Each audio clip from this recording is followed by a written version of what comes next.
Hi there, welcome back to Chapter 9. Please feel free to support me and buy the commercial free version or pick up an ebook. You can find the link below. Enjoy. Chapter 9, Dueling at Noon.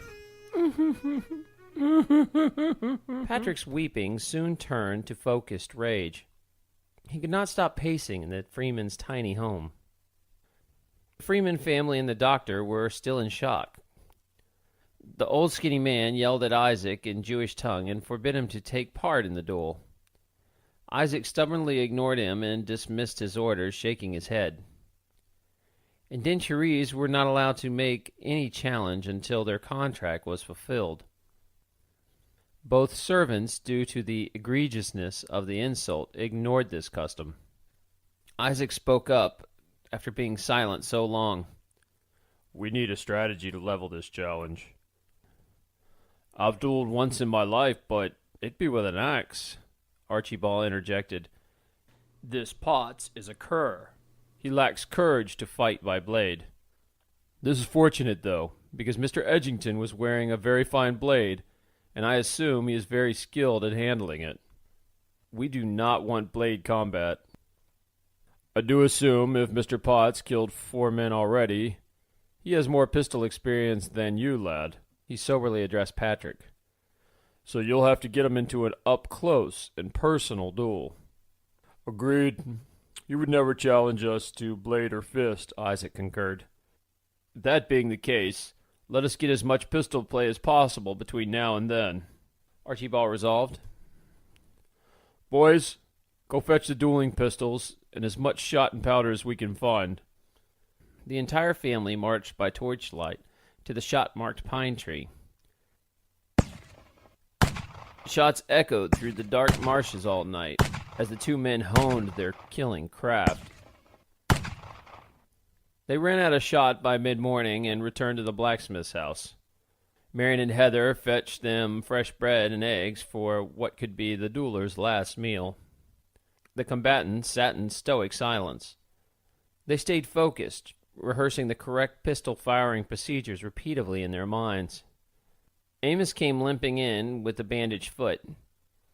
He stated solemnly, "Father, noon hour is approaching. We need to depart." Lads, do you have any last orders for me? Archibald sadly inquired. He felt strange calling the two men lads, as they were about to encounter grave battle, but he needed to comfort himself as much as Patrick and Isaac. Patrick replied with a dry mouth at last, "I like the ocean. Bury me at sea if it's not too much trouble. And if that letter ever finds my family in London, tell them I was thinking about them in the end." Patrick then stared out the window. The doctor knows where to find my sister. Ask her to make sure I get a proper Jewish burial, Isaac asked. The group slowly got up and embraced each other. The hugs were heartfelt, as the Freemans had come to love Patrick as family already. The duelers finished saying their final goodbyes and walked lockstep down the dusty road. "Isaac, you don't have to risk your life as my second. I can still request single combat," Patrick offered. You would do this for me. It is an honor to be there for you now. I will be your second, but be sure to demand cross shots for me. I want to see this Jew-hater shit his pants while he dies, Isaac smiled. Patrick nodded as they continued down the road and out of town. As they approached Thunderbolt, they saw Potts and Edgington sipping tea under the shade of the two lightning-scarred trees. A large crowd had already gathered. The tall aristocrat had bragged all night in the tavern he was staying at about how he'd end this hedonistic bloodline forever. It seemed that every Jew in the village came out to support Isaac thanks to the doctor. It was no longer a secret event hidden away from the authorities. Mariana, Prudence, and their families also came in support, quietly holding back their frightened tears. On the edge of the crowd, watching intently, was Madame April Sky and a few of her women of ill repute, painted and dressed for the morbid occasion. We had thought you pissed your leg and ran off like a kicked dog, Mr. Potts called out, insulting Patrick and Isaac while playing to the gathered crowd. With faces like gravestones, Patrick and Isaac only had cold stares for a response. The aristocrat flourished with a handkerchief in his hand, continuing his theatrics. "Well, no reason to delay your death any longer," he smiled wolfishly. "Shall we establish the rules of this duel?" He continued. "Blacksmith, we have chosen you to proxy." "I accept your offer," Archibald responded. "First, an understanding of terms must be met. Do all parties agree to this duel to the death, with seconds?" "Aye." All four combatants replied in unison, glaring at each other.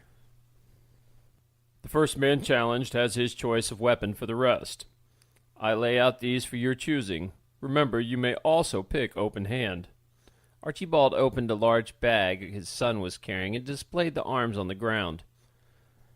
4 hunting swords of similar length, 4 dirks, and 4 pistols were displayed.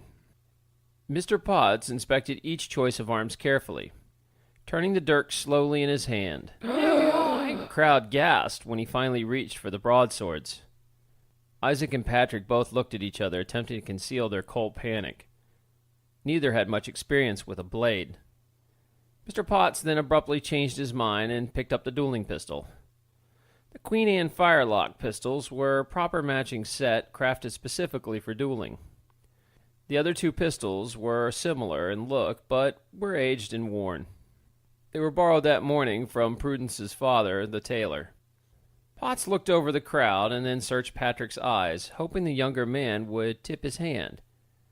Then he nodded to Freeman to indicate he had chosen. Archibald then gathered the pistols, dividing the fine Queen Anne pistols between Potts and Patrick, and then gave Isaac and Mr. Edgington the mismatched flintlocks. The 4 men loaded their pistols carefully while listening to their instructions. Archibald spoke loudly so the whole crowd could hear. The challenged may set paces. "I choose 20, the smug jeweler announced. "As I thought, you coward," Patrick snarled. "Too afraid to face me like a man." "You do not want to have any challenge at all? Suit yourself, sir. I oblige. 10 paces. A brave gentleman would accept the terms of cross-shot as well. Patrick baited Potts' ego. "You make this too easy, boy." Potts grinned evilly. "Accepted." With the rules agreed upon, Archibald then paced out 10 steps and stuck a sword in the ground. He repeated the procedure the opposite direction. "I also thought you might like to know what happened to your lovely mother and sisters." Potts began to snicker, smiling at his lapdog, Edgington. "My associate, Mr. Edgington, helped them gain employment at London's most renowned brothel.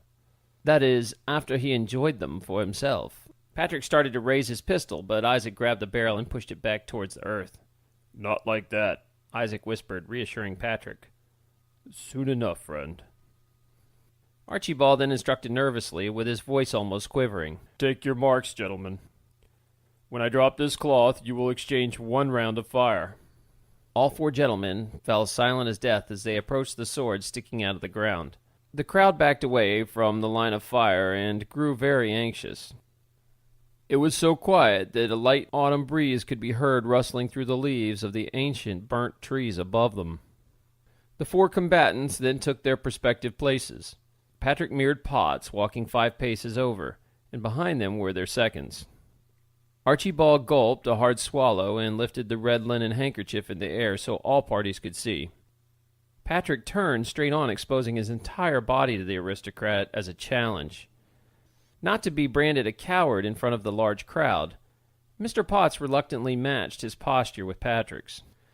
The duelers were all sweating with perspiration, dotting their foreheads, and their pistol grips became moist with anticipation.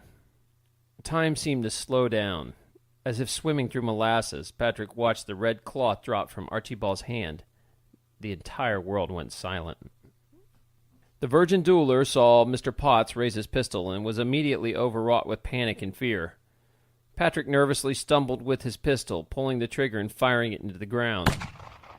His eyes and nose burnt as his senses became overwhelmed with the powder's white smoke. Patrick then felt a punch to the side of the head. His knees crumpled, and slowly he fell to the ground. His head fell to fire, and his eyesight filled with crimson. As he lay on the ground, he saw Isaac laying next to him. Forgetting his own pain, he became extremely upset to see his best friend was holding his right arm that was now covered in blood. Patrick's ears were like church bells on Sunday. The ringing was deafening. Mr. Potts' weasel-like voice was laughing hysterically at the inexperienced dueler and his bloody friend lying at his side who was moaning. "Dandy of a shot, boy," Potts taunted. "Were you trying to shoot the devil before you meet him?" Patrick shook his head and attempted to collect himself as he slowly sat up. The world seemed to tilt and twirl a little. He then touched his ear, which felt like it was burning. He looked at his hand. It was covered with blood. To the scarred-faced man's relief, his second, Isaac, was now setting up as well. The two wounded friends nodded at each other, confirming they both survived, and then turned their gaze downrange. Huh? Mr. Potts had stopped laughing abruptly. He was gaping in disbelief at his associate, Mr. Edgington, who was clutching his bleeding chest and gasping desperately for air. The more the shot man's chest heaved, the more red his shirt became. Patrick thought he looked like a dumb farm animal, aware that slaughter was imminent. "Reload!" Archie's boss' steely voice commanded. As instructed, Amos and Maximilian ran out and took the pistols from Patrick and Isaac's hands. They deftly reloaded as Patrick helped Isaac back to his feet.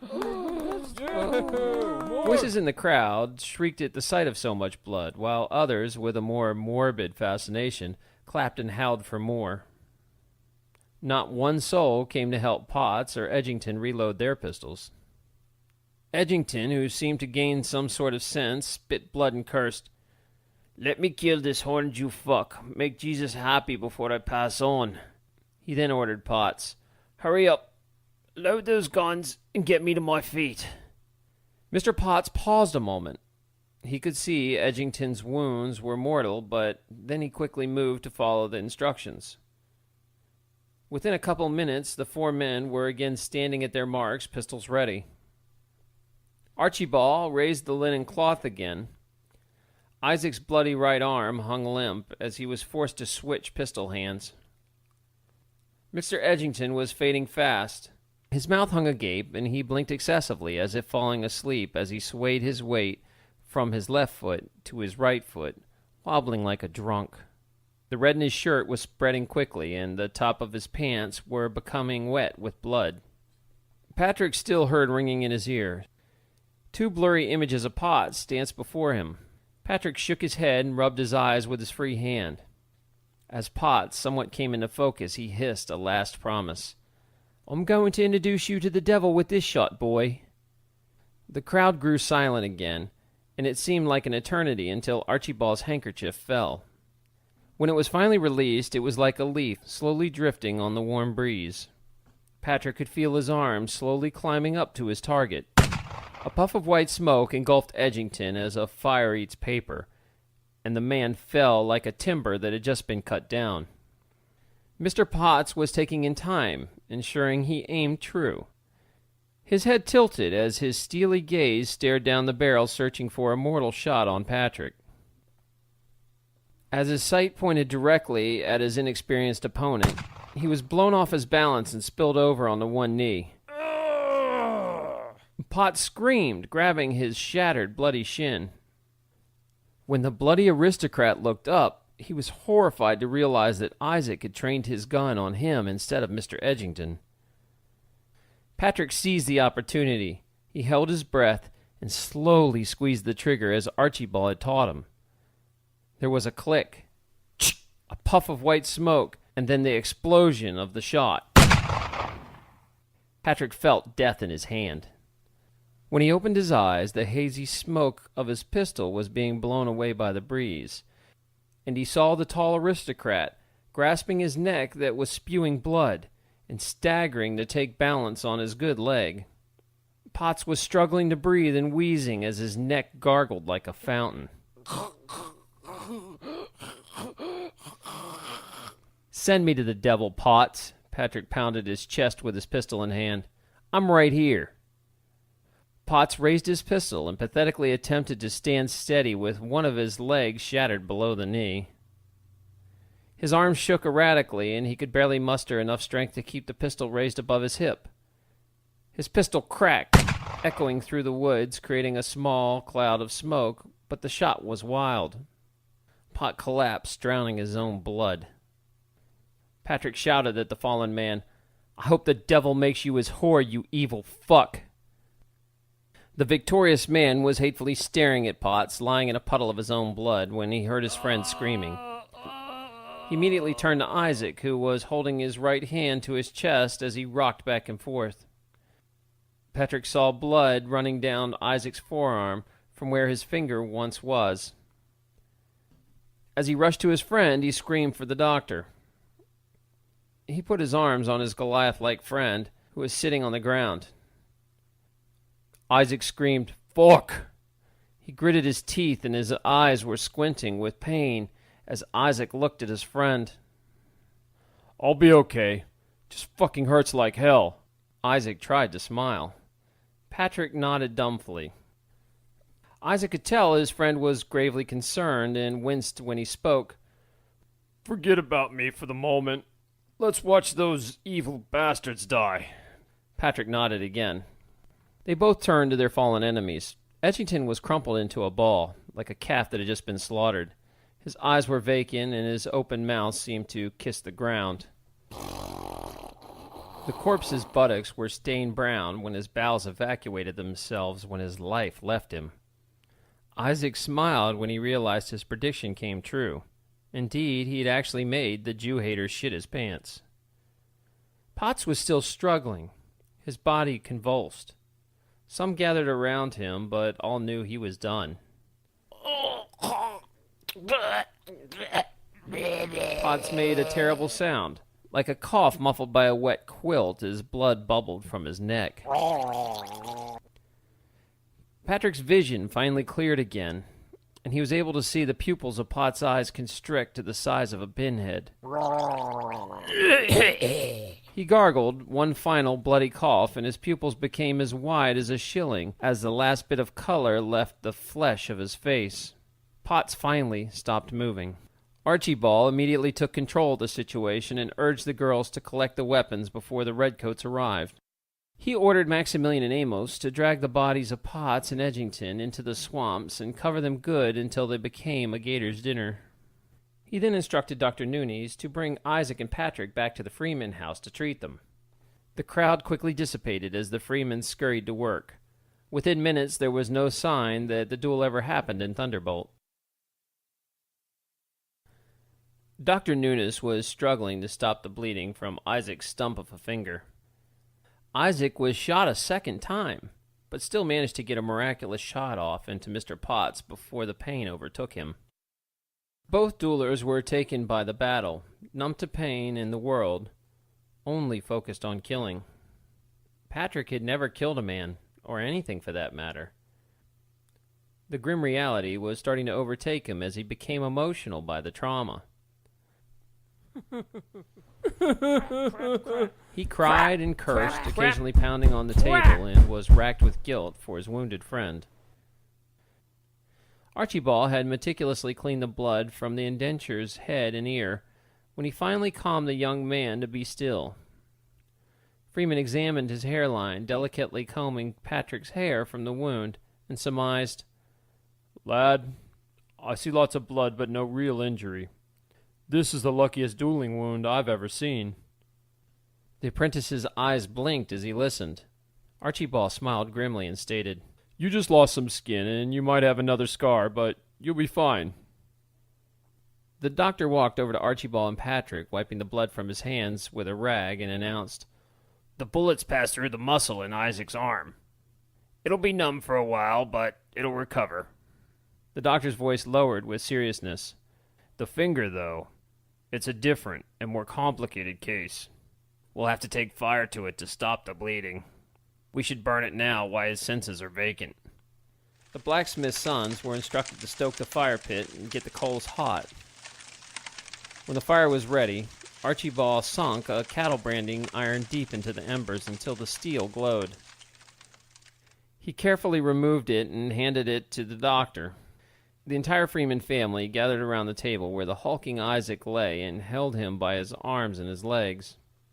Marion parted his jaw and put a wooden spoon handle in his mouth. Once Isaac was secure, the doctor did not hesitate and quickly placed the glowing iron on this bleeding stump. Isaac let out a piercing scream. His back arched with pain as he ripped his arms and legs from the combined grasp of the Freeman family. He raised his smoldering stump of a finger towards the heavens and spat out Marion's wooden spoon. The smell of burnt flesh filled the air. Now jolted out of his stupor by the pain, stood on his feet, and the first thing he noticed was 2 muskets pointed at his chest. The group, so busy struggling to hold the giant Jew down, never noticed the group of armed redcoats ascend into the yard. Sergeant Luther reported, "Commander, this must be them. They be covered with blood." Commander Kingsley strutted into the yard and stated, "Indeed. They match the description of the duelers." His face was stern like a statue as he gave the order. "Take them to Oglethorpe for judgment. Shoot any of the Barnacle colonists that resist." The Freeman family anguished with fear. Their feet were like stone, unmoving in front of the armed British troops. Dr. Nunes pushed his way forward and demanded, "I'm escorting these men. I'm not done treating this patient." In an annoyed tone, Kingsley complied. "So it be." 2 pairs of soldiers grabbed Patrick and Isaac by their arms just under their pits and roughly escorted them out of the Freeman yard. They shoved the bloody men through town to the curiosity of many onlookers. They were then dragged to Oglethorpe's gigantic tent near the bluff. Although he resided in the largest structure in the city, the eccentric, well-dressed man preferred to work out of a field tent. Isaac and Patrick stood before the tent as Kingsley disappeared through a flap to seek audience with his superior before presenting the accused combatants. After a long, uncomfortable half an hour standing in the waning afternoon sun in front of the tent, the 2 were ushered in. The tent was arranged similar to the king's court. Oglethorpe sat regally in back upon a throne-like chair while his minions orbited around him. The man seemed apathetic, as if the proceedings were a nuisance, and announced, "There are no lawyers allowed in Savannah, so you will have to present your cases." He cleared his throat, letting Patrick and Isaac languish in his words. "You 2 are charged with dueling and the murder of 2 men. Make your case." "I did duel 2 evil men today," Patrick boldly stated. "It was a fair duel, and the rules were observed." "Please," Oglethorpe sniffed, "explain exactly what this duel was over." Patrick hoped for reason and justice and threw himself at the mercy of the wigged man. He explained his entire story of Mr. Potts and how it was a matter of family honor. "Do you have any words in your defense, second?" Oglethorpe asked Isaac. "It was exactly as Mr. Willis told it. I was the second, and it was a fair fight. Ask any one of the witnesses," Isaac pleaded. Oglethorpe turned to Kingsley and asked, "And what were the witnesses saying about the duel?" "The rumors proper etiquette was observed and the fight was fair," Commander Kingsley stated. He then continued, hoping to persuade his superior. "But, sir, you have a very strong stance against dueling, and I would advise that you wouldn't want to appear soft on your own rules." "I want the colonists to feel that I am just, but sympathetic," Oglethorpe snapped. He made a temple with his hands just below his nose and considered the evidence before he gave his verdict. "My ruling is the challenger is free, but execute the second. Dismissed." "No!" Patrick protested. Isaac was stunned for a moment, and then the 2 duelers moved for Oglethorpe. They were immediately restrained by 6 soldiers surrounding Isaac and Patrick with muskets drawn.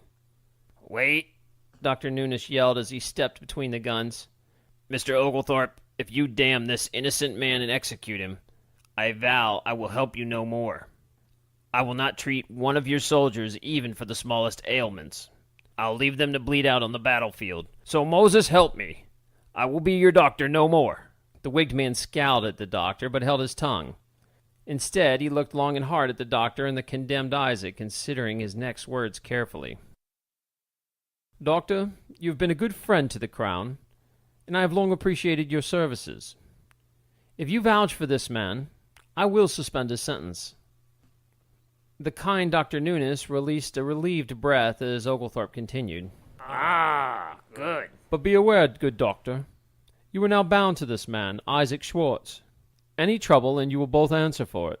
Is that understood? The doctor's hands were trembling, and he cleared his throat as he responded, I understand. Oglethorpe waved his hands, and his soldiers drew down their guns. The party was allowed to leave unmolested to Commander Kingsley's visible dismay. As Patrick and Isaac walked through Oglethorpe's tent flat, the commander and his sergeant glared at the freed duelers.